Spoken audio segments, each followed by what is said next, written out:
வணக்கம், welcome to my channel. இன்றைக்கு என் husband கோழி தொடக்கறி எப்படி செய்கிறாருன்னு பார்ப்போம். வாங்கோ. தேவையான பொருட்கள்: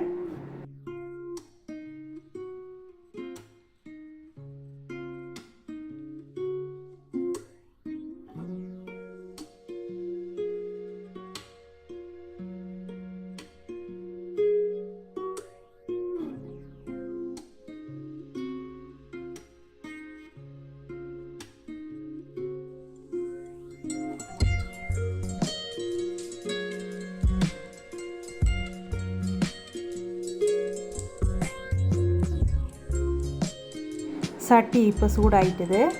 2-3 கரண்டி ஒலிவன் ஆயில் எடுத்துருக்குறேன். உங்களுக்கு ஏற்ற மாதிரி நீங்கள் ஆயில் எடுங்க.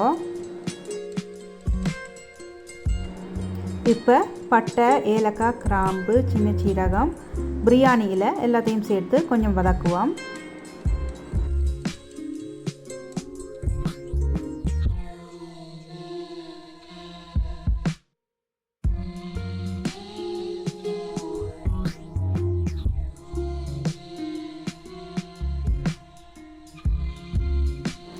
இது கொஞ்சம் வதங்கினோன்னே கருவேப்பிலையை போடுங்க. போட்டு அதையும் கொஞ்சம் வதக்குவோம்.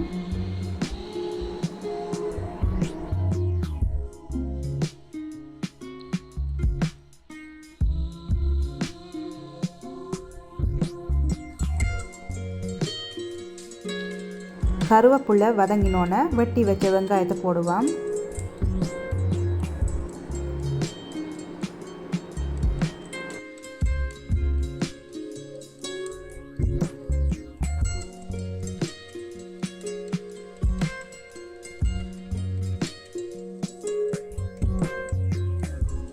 வெங்காயம் கெரியாக வதங்குறதுக்கு உப்பு போட்டிங்களாண்டா கெரியாக வதங்கிடும். 2 டீஸ்பூன் உப்பு போட்டிருக்கிறோம்.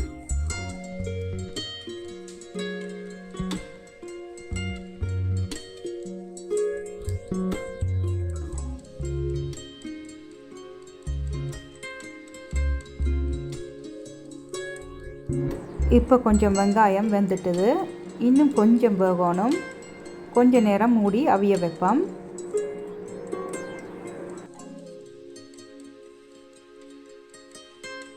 வெங்காயத்தோடு சேர்ந்து பச்சை மிளகாயும் போட்டு கொஞ்சம் வதக்குவோம்.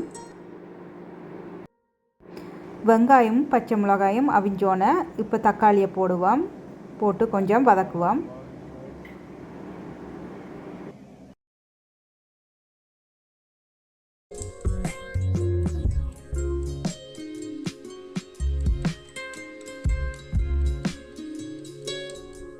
பாருங்கள், இப்போ தக்காளி நல்லா மசிஞ்சு அவிஞ்சிட்டுது. இப்போ இஞ்சி பூண்டு விழுதை போடுவோம். போட்டுட்டு நல்லா கலக்கி விடணும்.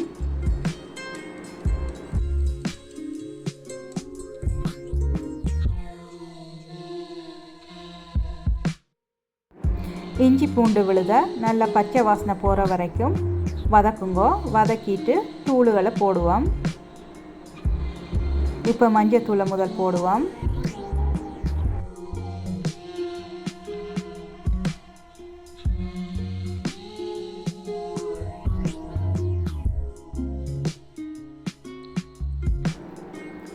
கொத்தமல்லி தூள்,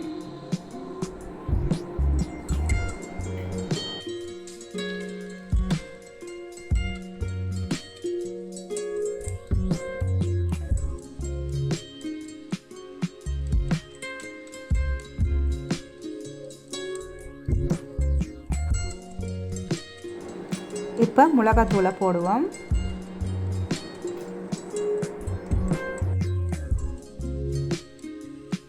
நாங்கள் காஷ்மீரி மிளகாத்தூள் தான் பாவிக்கிறது. உங்களுக்கு எது விருப்பமோ அந்த தூளை நீங்கள் பாவிங்கோ.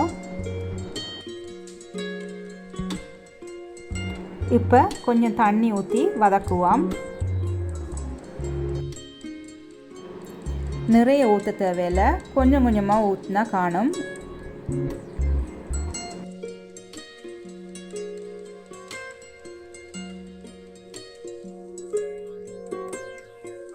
இப்போ கொத்தமல்லி இலையை வெட்டி கறிக்குள்ளே போடுவோம்.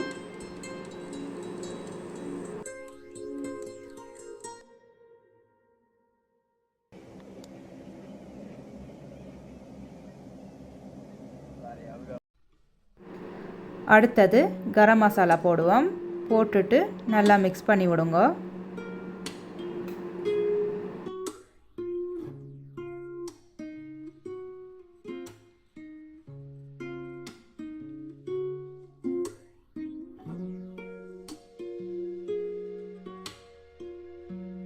இப்போ புதினா இலையை கட் பண்ணி அதையும் கறியோடு சேர்ப்போம்.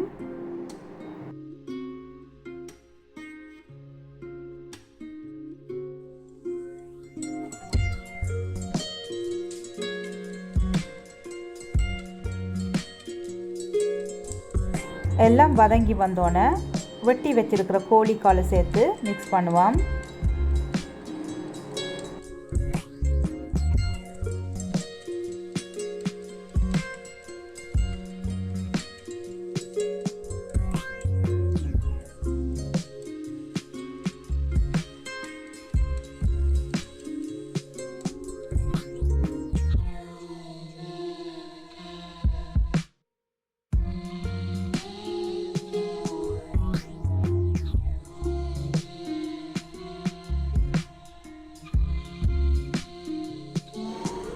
இப்போ இதை கொஞ்சம் அவியட்டும். மூடி அவிய வைப்போம்.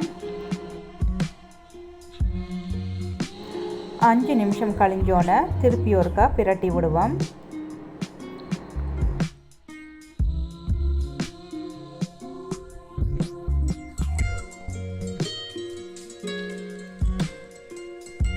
இப்போ 1 கப் தண்ணி ஊற்றி மூடி திருப்பி அவிய வைப்போம்.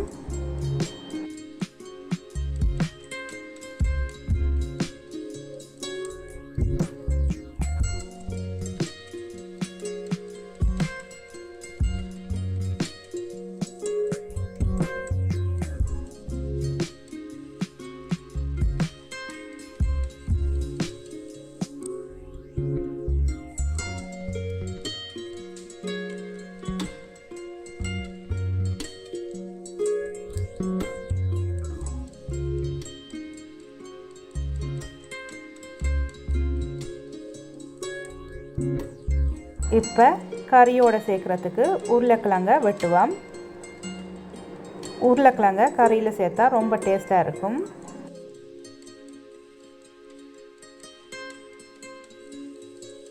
பாருங்கள், இப்போ கறி நல்லா டேஸ்ட்டாக அவிஞ்சு வந்துட்டுது. இந்த நேரத்தில் உருளைக்கிழங்க சேர்ப்போம். சேர்த்து இன்னும் ஒரு 5 நிமிஷம் அவிய வைப்போம்.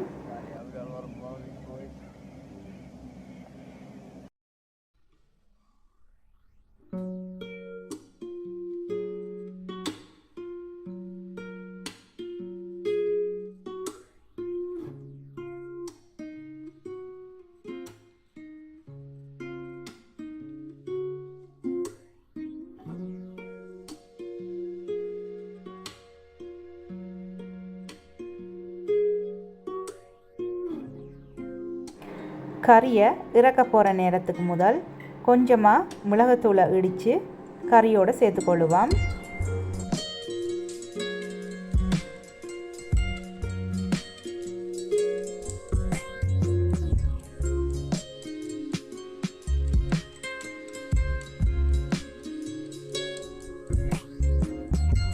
இப்போ இதோட கொத்தமல்லி இலையும் தூவி அடுப்பை ஆஃப் பண்ணி விடுவோம்.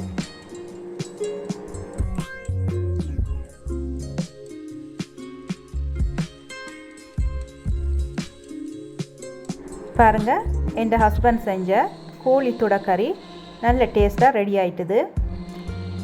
இது சப்பாத்திக்கு, ரைஸுக்கு எல்லாத்துக்கும் நல்லா இருக்கும். இதை ட்ரை பண்ணி பார்த்துட்டு எப்படி இருக்காண்டு எனக்கு சொல்லுங்க. என் சேனலுக்கு சப்ஸ்கிரைப் பண்ணுங்க.